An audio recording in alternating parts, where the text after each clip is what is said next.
जैसा कि आप देख रहे हो,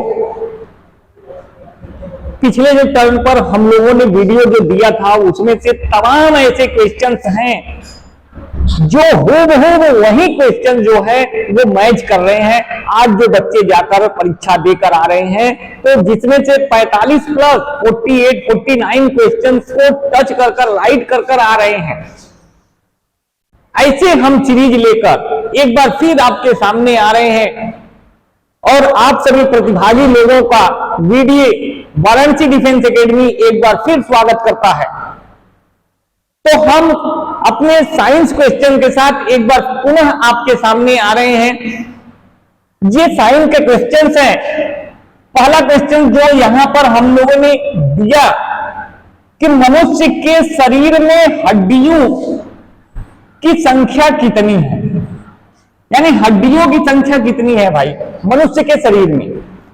तो जहां पे है 260, 206, 203 और 200। इनमें से एक्चुअल में है क्या? जो नहीं पढ़े हैं वो कोई भी मार सकते हैं टिक, लेकिन इसका राइट आंसर है भाई 206। मनुष्य के शरीर में टोटल हड्डियों की संख्या जो है 206 होती है। ये बहुत ही इंपॉर्टेंट क्वेश्चंस हैं जो आ सकते हैं आपके पेपर में। सजग हो जाइए, तैयार हो जाइए और जल्दी से रट लीजिए इन सब क्वेश्चनों को। नेक्स्ट हम अगले क्वेश्चन की तरफ बढ़ते हैं। अगला क्वेश्चन आपके स्क्रीन पर है, घेघा रोग किसकी कमी के कारण होता है? यह भी सवाल जबरदस्त है अपने आप में। घेघा रोग भाई, गाइटर जिसको इंग्लिश में गाइटर बोलते हैं, ये घेघा रोग किसकी कमी के कारण होता है? तो घेघा रोग जो होता है, पहले तो इनमें से कोई नहीं, मैं पहले बता दूं एक ऑप्शन आपको, ये तो हो नहीं सकता, इसमें से कोई है आयोडीन। हाँ दिया हुआ है आयोडीन की कमी के कारण। ये आयोडीन की कमी के कारण ही आपका क्या होता है?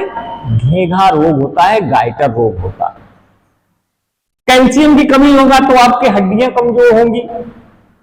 लोहे की जो कमी होती है वो आपके ब्लड से रिलेटेड, जो रक्त में आपको खनिज मिलता है वह लौह खनिज कौन है? यही खनिज जो है वह लौह है, यानी लोहा ही होता है। तो यहां पर राइट आंसर है घेघा रोग किसकी कमी के कारण। कमी पूछ रहा है तो वह हमारा राइट आंसर होगा आयोडीन की कमी से घेघा रोग हो जाता है। यहां पर जो फूल जाते हैं आपके। नेक्स्ट अगले क्वेश्चन की तरफ हम आगे बढ़ते हैं। अगला क्वेश्चन पुनः एक बार हड्डियों से संबंधित फिर आ गया कि चेहरे में, कह रहा है कि चेहरे में कितनी हड्डियां होती हैं? आपके चेहरे में सब जो मनुष्य हैं उनके चेहरे में कुल कितनी हड्डियां होती हैं? तो मनुष्य के चेहरों में हड्डियों की संख्या 14 होती है। हड्डियों की संख्या कितनी होती है भाई? 14। इसको याद कर लीजिए, रट लीजिए। हो सकता है कल के पेपर में आपको यही आ जाए हूबहू, तो जो आपके लिए फायदेमंद होगा। नेक्स्ट अगले क्वेश्चन की तरफ हम आगे की तरफ बढ़ते हैं। अगला क्वेश्चन है, इंसुलिन हार्मोन्स किस अंग से स्रावित होता है? ये क्वेश्चन इंसुलिन पर रिलेटेड क्वेश्चंस कई बार पूछे जाते हैं। इंसुलिन डायबिटीज के रोगों के लिए, मधुमेह के रोगों के लिए इस्तेमाल किया जाता है ये हार्मोन। तो कह रहा है इंसुलिन हार्मोन्स को कौन जो है स्रावित करता है? स्रावित मतलब निकालता है। तो ये निकालने वाला, जो स्रावित करने वाला है, वह है क्या? यकृत तो है नहीं भाई, लीवर नहीं होता है। सही आंसर है आपका अग्नाशय। अग्नाशय से जो है हमारा इंसुलिन हार्मोन निकलता है, स्रावित होता है। बाकी और अन्य ऑप्शन नहीं है। फेफड़े है, लंग्स है, फेफड़ा कान जान ही रहे हैं आप। तो यहां पर इंसुलिन हार्मोन किस अंग से स्रावित होता है? तो ये आप नोट कर लीजिए, अग्नाशय से ये निकलता है, पैंक्रियाज जिसको बोलते हैं। नेक्स्ट अगले क्वेश्चन की तरफ हम रुख करते हैं। अगला क्वेश्चन हृदय में कितने भाग होते हैं भाई? हृदय में कितने भाग हैं? मानो हृदय में कितने भाग हैं? तो टोटल मैं बता दूं, हृदय में कुल टोटल 4 भाग ही होते हैं। यानी हृदय में कितने भाग हैं? 4 भाग होते हैं। सवाल कभी कभी ऐसे भी पूछ देता है, हम यहां लिख रहे हैं ममीम, म से मछली, और भी इससे रिलेटेड जो क्वेश्चन है उसको भी मैं बता दे रहा हूं, थोड़ा सा आपके नॉलेज में हो जाएगा। मे से मेढक और म से जो होता है मनुष्य। मछली, मेढक और मनुष्य, ममेम, ये याद रखिए। इन ममेम से हृदय में कितने कोष्ठ पाए जाते हैं? मछली के तो 2, मेढक के 3 और मनुष्य के 4। तो ये 4 कोष्ठक पाए जाते हैं। तो ये इससे आपको अन्य क्वेश्चन में मदद करेगा, जो आपके दिमाग में ये सेट हो जाएगा। तो इसको आप रख लीजिए, याद कर लीजिए। ये क्वेश्चन है, इससे रिलेटेड हम 3-4 क्वेश्चन यहां दे देते हैं कि जो उस पेपर में आपको हूबहू यही क्वेश्चन मिलने वाला है। नेक्स्ट हम अगले क्वेश्चन की तरफ चलते हैं। अगला क्वेश्चन है, निम्न में से कौन सा जंतु एक कोशिक है? यानी एक कोशिकीय जंतु। एक कोशिकीय आपको पता है जिसमें एक कोशिका पाई जाती है, एक सेल पाए जाते हैं। तो ऐसे जीव है जिनमें एक कोशिकी पाए जाने वाले होते हैं भाई। हम यहां बता देते हैं, अमीबा होता है, पैरामीशियम होता है, पैरामीशियम है, यूग्लिना है, यूग्लिना, एंटमीबा। ये सभी जो आप देख रहे हो, ये एक कोशिकीय जीव है। इनके शरीर में एक कोशिका पाई जाती है। तो इनमें से कोई चीज यहां नाम दिया होगा, आप चेक कर लीजिए, तो जिससे कि आपको ये राइट आंसर मिल रहा है। क्या है यहाँ? अमीबा। मैं अमीबा लिया हूं, हो सकता है आपसे यूग्लिना दे दे यहां पर। तो इसलिए यहां पर मैं बता दे रहा हूं कि एक कोशिकी यानी प्रोटोजोआ संघ का जो एक कोशिकीय जीव होता है, अमीबा, पैरामीशियम, यूग्लिना और एंटमीबा होता है। तो इन चारों ऑप्शनों में से कोई दिया होगा, यहां पर एक दिया है। हो सकता है पैरामीशियम दे दे, यूग्लिना दे दे, एंटमीबा दे दे। तो बेधड़क होकर, निश्चिंत होकर आप उसी ऑप्शन को टिक करेंगे। तो नेक्स्ट हम अगले क्वेश्चन की तरफ बढ़ते हैं। अगला क्वेश्चन है कि अशुद्ध रक्त कहां बहता? सवाल यही कह रहा है कि अशुद्ध रक्त, भाई अशुद्ध रक्त कहां बहता है? तो इसमें आप देख लीजिए अशुद्ध रक्त है कहां बह रहा।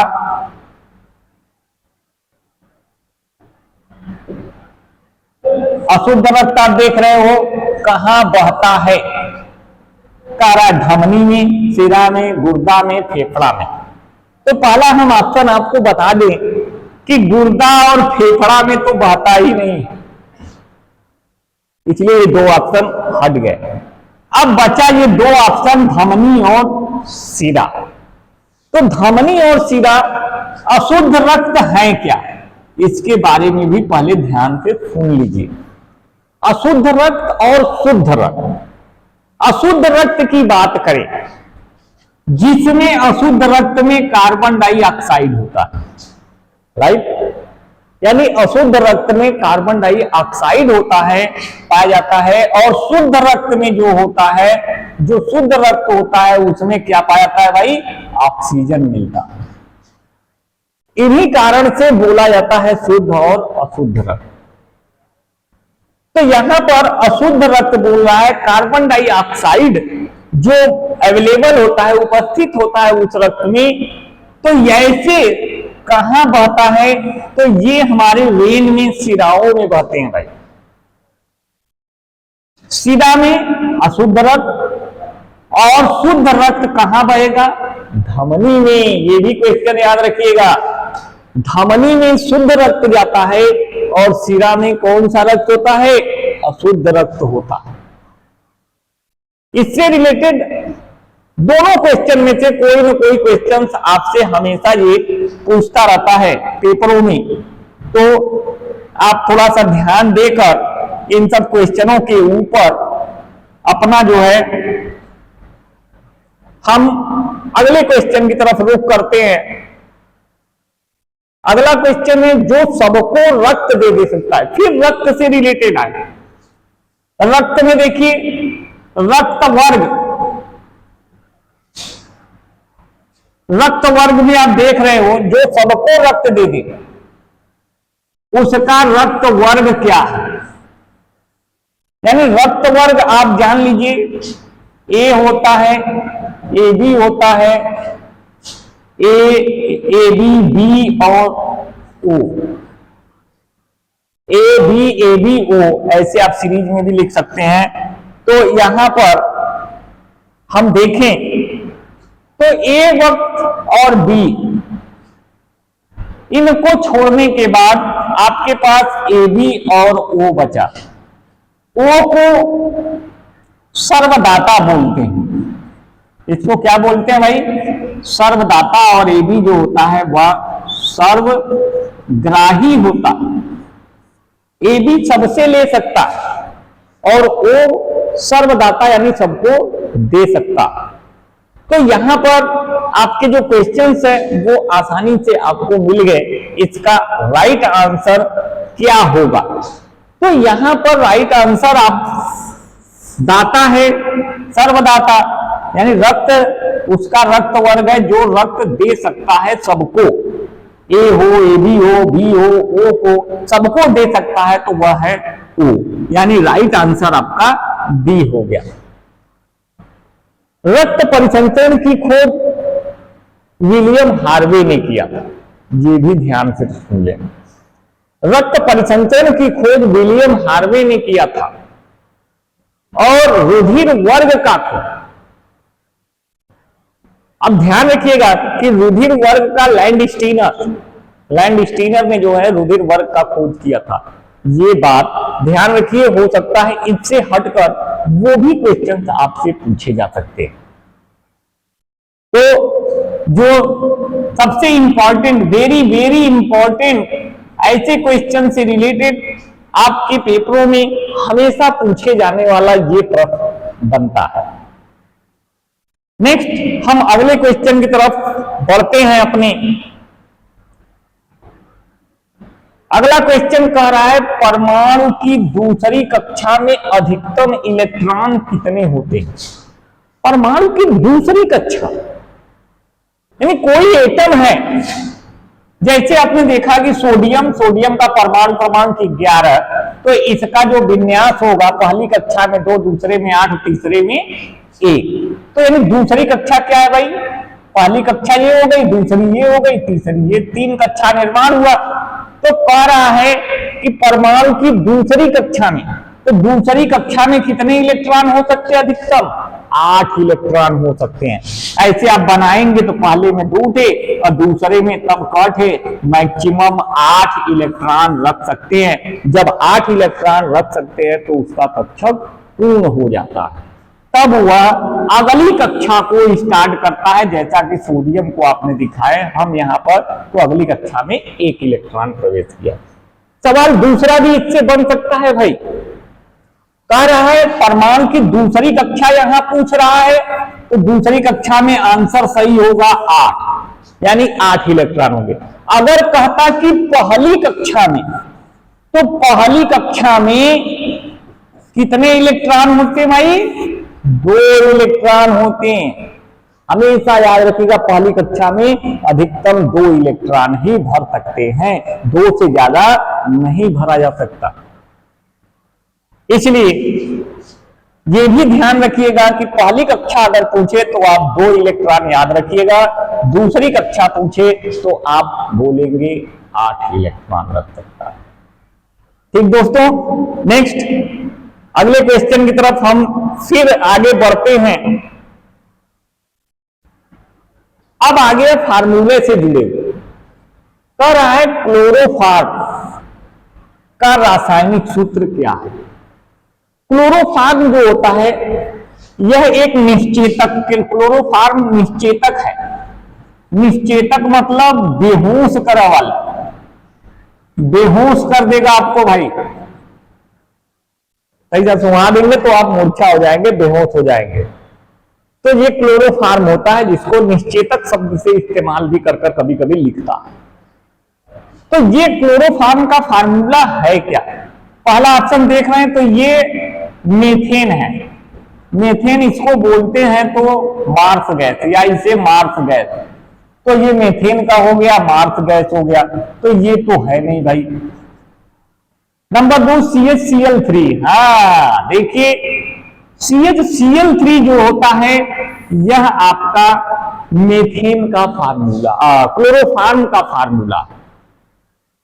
ये क्लोरोफॉर्म CHCl3 जो है, इसका राइट आंसर जो क्लोरोफॉर्म है वो CHCl3 होता है, बाकी ये सब नहीं।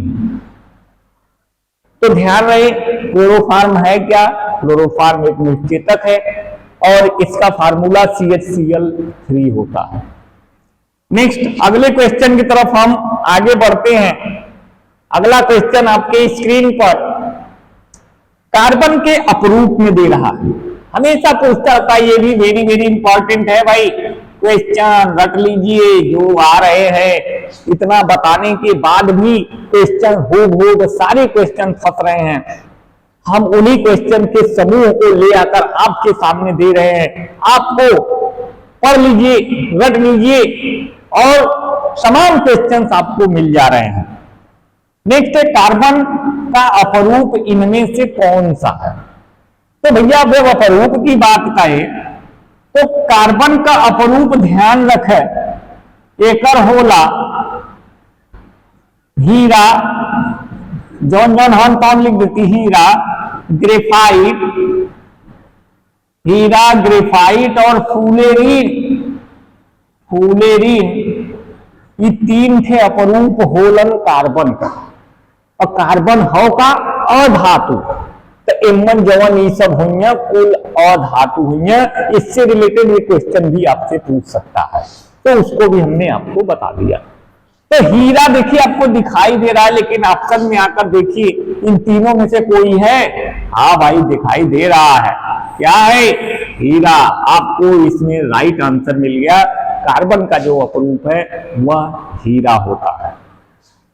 समझ में आ गया भाई? ये ध्यान रखना, हीरा, ग्रेफाइट, फुलेरीन, अगर ये कार्बन के अपरूप को, इस कार्बन के अपरूप कौन कौन है ये याद रहेगा तो कोई भी लिख दे, आप तुरंत पकड़कर आप बता सकते हैं। बहुत ज्यादा सवाल ये पूछा जाता है भाई, पेपर में अक्सर पूछा जाता है, हम देखें जो आज मैं फिर आपको दे रहा था। नेक्स्ट क्वेश्चन है आपकी स्क्रीन पर, नोबल गैस की खोज किसने की थी? नोबल गैस, नोबल गैस मतलब अक्रिय गैस, जिन्हें पीरियाडिक टेबल में शून्य वर्ग में रखा गया है।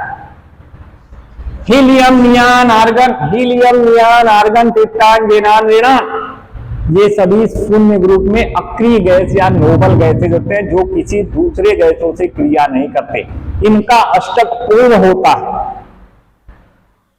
तो ऐसे नोबल गैस के कह रहा है कि इनकी खोज किसने किया था। सवाल ये कह रहा है कि नोबल गैस के खोजकर्ता का नाम बता रहा।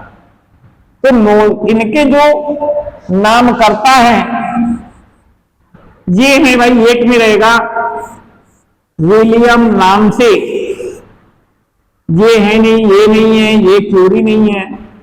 विलियम नाम से जो है वह आपके नोबल गैस के खोज करता है। रख लीजिए, आएगा, हो सकता है सुबह पेपर में आ जाए, ना सुबह में आए, दोपहर में आ जाए, दोपहर में ना आए, शाम में आ जाए।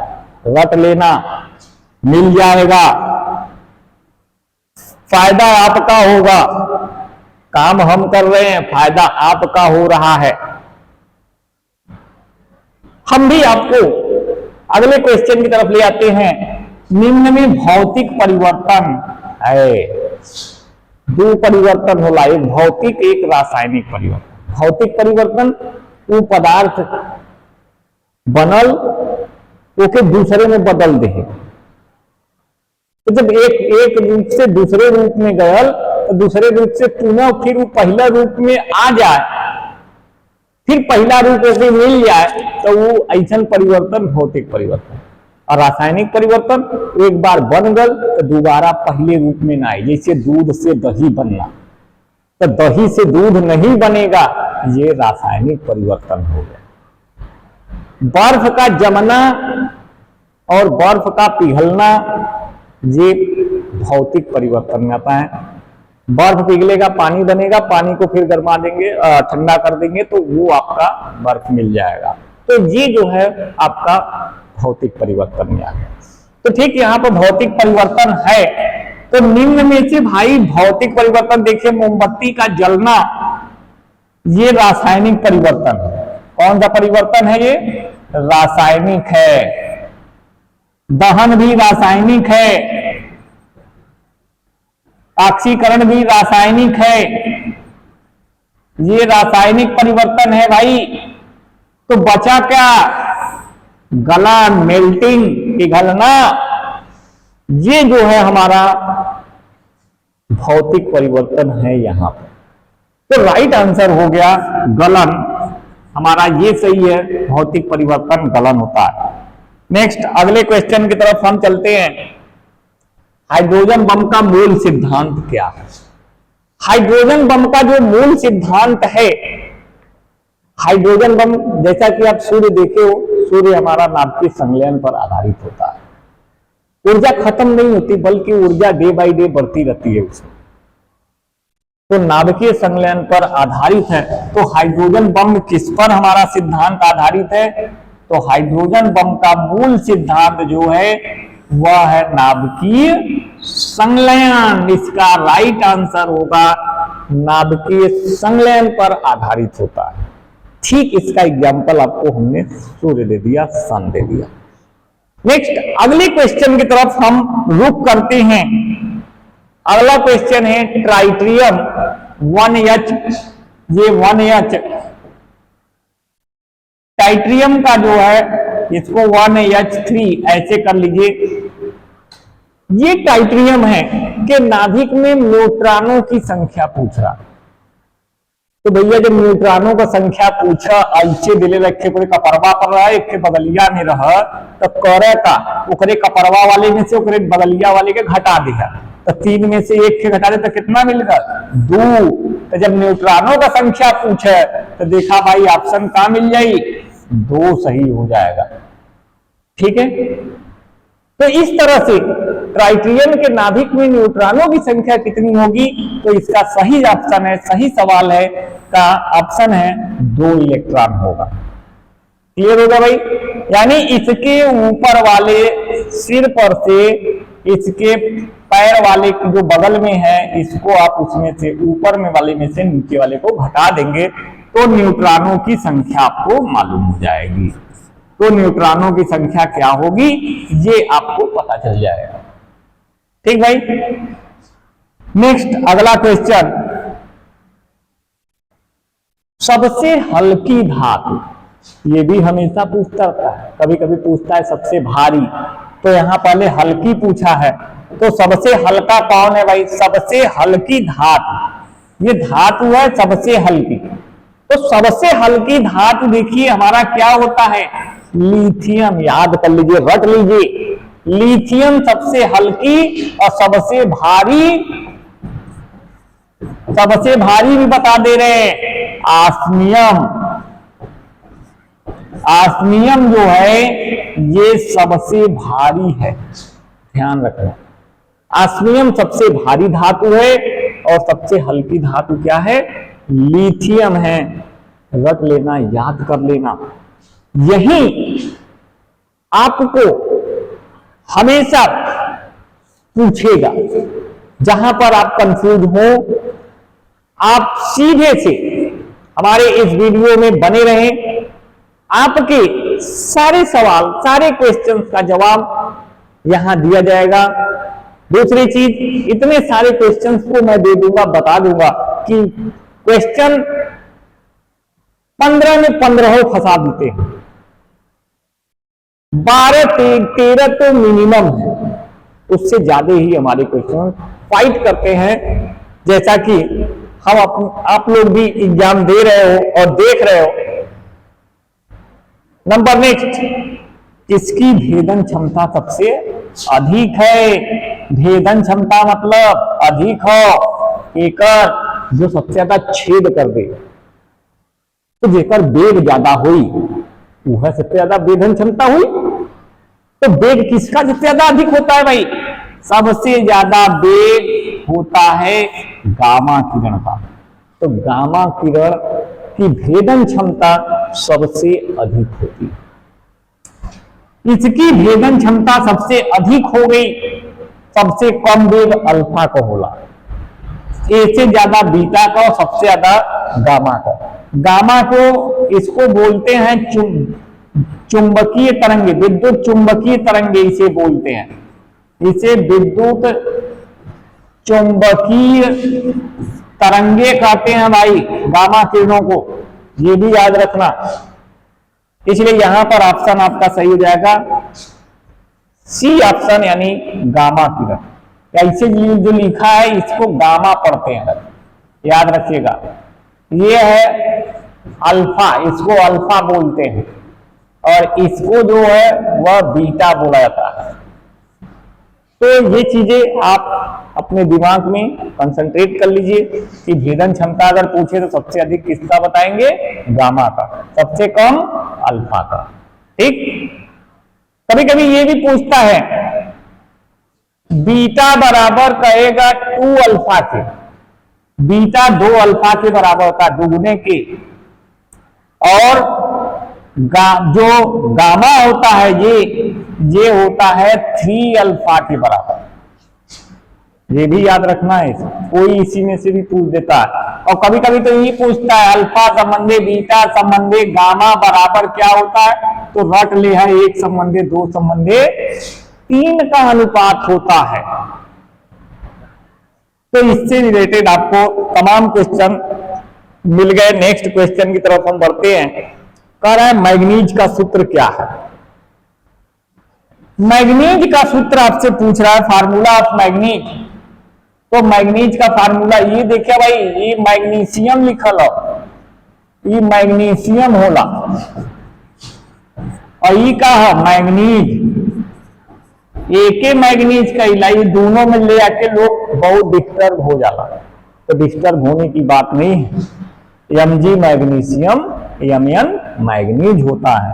और एक जानता है ये का हो पारा हो, ये का हो एल्युमिनियम हो, एल्यूमिनियम। तो इनके संकेत कभी कभी आपसे पूछे जाते हैं, तो सबके संकेत के नाम हमने लिख दिया। तो इसमें मैग्नीज का पूछ रहा था, तो राइट आंसर क्या हो जाएगा आपका? बी ऑप्शन हो जाएगा। ठीक दोस्त, नेक्स्ट अगले क्वेश्चन को हम चलते हैं। अगला क्वेश्चन है मच्छर की भिनभिनाहट होती है।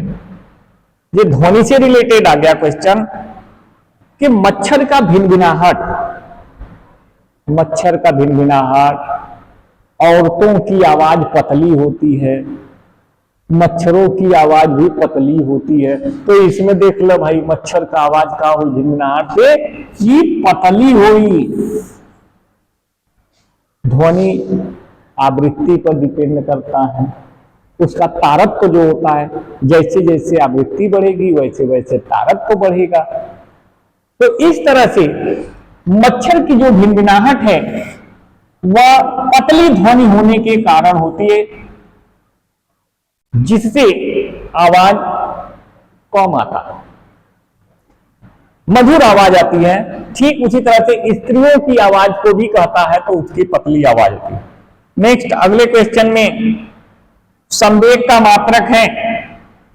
संवेग का मात्रक हमने आपको बताया था, संवेग P बराबर m इंटू v होता है। m का मतलब किलोग्राम, वेग का मीटर प्रति सेकेंड। तो किलोग्राम मीटर प्रति सेकेंड कहीं लिखल हो, आपको मालूम हो जाएगा कि संवेग का मात्रक। जब ये फॉर्मेट आपको मालूम है, संवेग बराबर द्रव्यमान गुणे वेग, इससे निकालकर हम यहाँ पर बता दिए, तो राइट आंसर आपके सामने मिल गया कि संवेग का मात्रक क्या है। वह आपका संवेग का मात्रक किलोग्राम मीटर प्रति सेकेंड। और संवेग कैसी राशि है, हमेशा ये भी पूछता है ये एक सदिश राशि है। वेग हमारा सदिश राशि, तो संवेग भी सदिश राशि, याद रख लीजिए। वेग सदिश, संवेग सदिश। नेक्स्ट, मीटर पर सेकेंड ये क्या है? ये वेग का मात्रक होता है। न्यूटन क्या है? ये बल का मात्रक है। Newton metre F into D. F D क्या होता है? ये कार्य हो गया। न्यूटन मीटर क्या होता है? कार्य। W बराबर एफ इंटू एफ एफ होता है, तो न्यूटन गुणे मीटर, तो न्यूटन मीटर क्या हो गया? ये कार्य हो गया, ये कार्य का हो गया। और कार्य का मात्रक एक और जाना ला का होला? जूल होला। तो इन सब चीजों को आप ध्यान से रखिए। नेक्स्ट क्वेश्चन, आगे की तरफ हम बढ़ते हैं। विद्युत घंटी किस सिद्धांत पर काम करता है? घर के सामने आपके लगा होता है स्विच, आप जाते हो, दरवाजा खुलवाते हो तो टीपते नहीं हो, आप बेल को दबा देते हो। तो ये बेल किस सिद्धांत पर काम करता है? उसका मैकेनिज्म क्या है? ये घंटी जो होते हैं ये विद्युत चुंबकीय सिद्धांत पर काम करते हैं, मैग्नेटिक प्रिंसिपल पर जो है। तो यानी यहां पर राइट आंसर आपको मिलेगा जो नेक्स्ट भाई, हाँ, यहां राइट आंसर आपको देखिए भाई, विद्युत चुंबकीय सिद्धांत पर हमारा काम करता है घंटी। तो विद्युत घंटी किस सिद्धांत पर काम करता है? जो घरों के सामने आप देखते हो स्विच लगा होता, दबाते हैं बेल वाला, तो घंटी अंदर से आकर दरवाजा खुल जाता है। तो ये सिद्धांत किसका है? चुंबकीय, विद्युत चुंबकीय सिद्धांत पर आधारित होता है, बाकी और ये सब सिद्धांत नहीं है। नेक्स्ट, अगले क्वेश्चन की तरफ हम चलते हैं। अगला क्वेश्चन, निम्न में से कौन सी सदिश राशि है? देखिए भाई, आ गया आपके सामने कि हमने कहा कि अदिश राशि, सदिश राशि, ये सभी हमेशा आपसे पूछता रहता है। तो हमने कहा अभी इसके पहले ही आपको बता देता कि संवेग जो है सदिश राशि है। शक्ति अदिश राशि, घनत्व अदिश, तापमान अदिश राशि है। एक बचा कौन सा भाई? संवेग जुड़ गल देखत है। अब बताए तो उन्हीं पर ध्यान रहे, संवेग जौने के संगे जुड़ गल वो का हो जाई? सदिश राशि। या कहता कि सदिश राशि का हो, तो सदिश राशि का हो कोणीय संवेग हमारा सदिश राशि है। बाकी ये तीनों जो है ये अदिश राशि है, अदिश राशि। ठीक, तो यहां पर सदिश राशि पूछ रहा था। नेक्स्ट क्वेश्चन, आगे की तरफ हम फिर चलते हैं अपने। भाई गति का प्रथम समीकरण आपसे पूछ रहा है। गति का प्रथम समीकरण, गति के 3 समीकरण होते हैं। v बराबर u प्लस ए टी प्रथम समीकरण होता है। v बराबर u प्लस ए टी को प्रथम समीकरण, s बराबर u T plus half A T square को द्वितीय समीकरण, तीसरी v स्क्वायर बराबर u स्क्वायर प्लस 2af। तो यहां पर देखिए, हाँ, v बराबर u प्लस ए टी ये दिया हुआ है, ये प्रथम समीकरण है। इसको किसका समीकरण बोलते हैं? प्रथम समीकरण। आपसे सवाल में गति का प्रथम समीकरण पूछ रहा है, तो ये होगा। अगर ये देता द्वितीय, तो ये होगा द्वितीय समीकरण। ये द्वितीय होगा। हाई कौन समीकरण होगा? ये तृतीय होगा, यानी तीसरा समीकरण होगा। तीनों अलग अलग मालूम होगा। ये तो यहाँ पर एक्सीलरेशन जो त्वरण है वो माइनस है, इसलिए यहाँ पर माइनस दिखाया गया। तो ये है नहीं। तो यहां पर प्रथम समीकरण v बराबर u प्लस ए टी, द्वितीय s बराबर u T plus half A T square, तृतीय v स्क्वायर बराबर u स्क्वायर प्लस 2s। तो यहां पर प्रथम पूछा है, तो राइट आंसर क्या हो जाएगा भाई? v बराबर u प्लस ए टी हो जाएगा। नेक्स्ट क्वेश्चन, अगला क्वेश्चन, भूकंप मापने का। ये तो बार बार पूछता रहता है भाई, भूकंप मापने का यंत्र कौन सा है? तो यंत्र पूछ रहा है, तो कौन है यंत्र? हाँ, सिस्मोग्राफ से हम भूकंप मापने का यंत्र सिस्मोग्राफ। किस पर मापते हैं? रिएक्टर स्केल पर मापते हैं। किस स्केल पर मापने पे पूछे तो रिएक्टर स्केल, रिएक्टर बताना। किस स्केल पर? रिएक्टर पर। किस यंत्र द्वारा? सिस्मोग्राफ द्वारा। बाकी तो मालूम है, दूध की शुद्धता ये दूध की शुद्धता मापता है, ये आर्द्रता मापता है, ह्यूमिडिटी हाइग्रोमीटर। नेक्स्ट अगले क्वेश्चन की तरफ फिर हम चलते हैं। नेक्स्ट, बहते हुए जल में कौन सी ऊर्जा या किस प्रकार की ऊर्जा पाई जाती है? बहते हुए जल में, पानी में कौन सी ऊर्जा पाई जाती है? जब पानी बहुत हो तो गति हो, तो गतिज ऊर्जा। कौन ऊर्जा? गतिज ऊर्जा। यांत्रिक ऊर्जा कहाँ? जो काम करते हैं हम अपने शरीर से काम किए तो ये यांत्रिक काम होगा। और बिजली को दे के पंखा चला तो पंखा के पहले बिजली दिया गया, बाद में वो घूम रहा है, तो पहले बिजली दिया गया तब वह वर्क कर रहा है, काम कर रहा है, यानी यांत्रिक काम कर रहा है। तो यहाँ पर जो आपका बहते हुए पानी में किस प्रकार की ऊर्जा है, तो आप हमेशा बताएंगे कौन सी ऊर्जा है भाई? गतिज ऊर्जा पाई जाती है बहते हुए जल में। तो नेक्स्ट अगला क्वेश्चन है, घरों में विद्युत आपूर्ति की जाती है, घर में आपके जो पावर दिया जाता है वो कितने वोल्ट पर होता है? तो घरों में विद्युत आपूर्ति की जाती है, तो विद्युत आपूर्ति भैया याद रख ले सब लोग 220 वोल्ट पर होगा। Right answer 220 volt. ठीक है, तो इनमें से घरों में हमसे पूछा है तो घरों पर 220 वोल्ट की धारा जो है विद्युत आपूर्ति की जाती है। नेक्स्ट, निम्न में विद्युत का सुचालक है, विद्युत का सुचालक क्या है भाई? विद्युत के सुचालक कौन है? इन सवालों में विद्युत के सुचालक आप देखकर बता सकते हैं। चीनी, मिट्टी नहीं, चीनी मिट्टी के स्विच बने होते हैं, उसमें आप करते हो तो आपको कुछ करंट नहीं मारता। शुष्क वायु इसमें भी नहीं, कांच में इसमें भी नहीं, तो बचा क्या भाई? पारा। तो राइट आंसर क्या हो जाएगा? पारा हो जाएगा। पारा जो है वह विद्युत का सुचालक है। नंबर नेक्स्ट अगले क्वेश्चन की तरफ हम रुक करते हैं। सेब में कौन सा अम्ल पाया जाता है? सेब जो खाते हैं हम लोग, तो सेब में पहले ध्यान से, सेब जो है इसमें आयरन की मात्रा पाई जाती है। ये आयरन माने लोहा, बात समझ आ गई? यानी लौह मात्रा सेब में पाया जाता है। तो कह रहा है सेब में कौन सा अम्ल पाया जा रहा है? तो अम्ल पाया जाता है भाई, तो ध्यान रखना, याद रख लेना, अम्ल कौन सा? मैलेइक अम्ल। आज्ञैलिक अम्ल किम्मन पाई? ये टमाटर में, याद रख है। एस्टिक अम्ल किम्मन? सिरका में, याद रख ले है। ये मैलेइक अम्ल सेब में। पार्मिक अम्ल चींटी के डंक में या बिच्छू के डंक में, बिच्छू का भी डंक जो हुई वो में पार्मिक अम्ल पाया जाता है। तो इस तरह से यहां पर सही ऑप्शन जो है वो मैलेइक अम्ल होगा।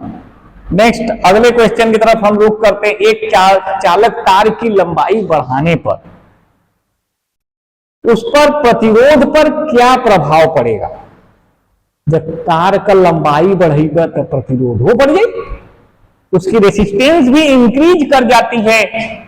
तो चालक तार की लंबाई बढ़ाने पर उसका प्रतिरोध क्या होगा? वो भी क्या हो जाएगा भाई? बढ़ जाएगा। ध्यान रखना, उसके लंबाई, क्षेत्रफल, ताप, इन सब पर निर्भर करता है।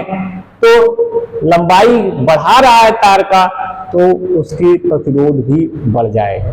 प्रतिरोध का मतलब होता है, ध्यान से सुन लेना, रुकावट पैदा करना, बिजली को रोकने का काम करता है। तो यहां पर बढ़ता है, यानी जैसे जैसे लंबाई बढ़ेगी वैसे वैसे प्रतिरोध भी बढ़ जाएगा। नेक्स्ट अगला, प्रकाश विद्युत प्रभाव की खोज किसने की? प्रकाश विद्युत प्रभाव का खोज करने वाले, ध्यान से सुन लेना भाई, ये भी पूछता है प्रकाश विद्युत प्रभाव की खोज किसने किया था? तो ये किए थे भाई, कितने लोग जानते हैं? कह रहे आइंस्टीन। तो आइंस्टीन जो थे ये ऊर्जा संबंधी समीकरण, प्रकाश ऊर्जा संबंधी प्रकाश ऊर्जा समीकरण दिए थे, न कि खोज किए थे भाई। तो समीकरण का दिए थे E बराबर mc², ये आइंस्टीन का था। इसलिए प्रकाश विद्युत प्रभाव की खोज किसने किया था? तो हॉलबॉक्स ने। यहां पर हॉलबॉक्स, यहां बॉक्स नहीं है, यहां वॉक्स होगा, हॉलबॉक्स, वॉक्स ऐसे, हॉलबॉक्स। तो हॉलबॉक्स जो है, इन्होंने विद्युत प्रभाव की खोज, प्रकाश के विद्युत प्रवाह की खोज की थी। दोस्तों, इन्हीं क्वेश्चंस के बाद हम फिर अगले दिन आपसे फिर मुलाकात करेंगे। फिर ऐसे ही आपको ऐसे तमाम ऐसे क्वेश्चंस को देंगे जो आपको देने वाले प्रतियोगी परीक्षाओं में जो आपके लिए फायदेमंद साबित होगा। धन्यवाद दोस्त, स्वस्थ रहें, मस्त रहें।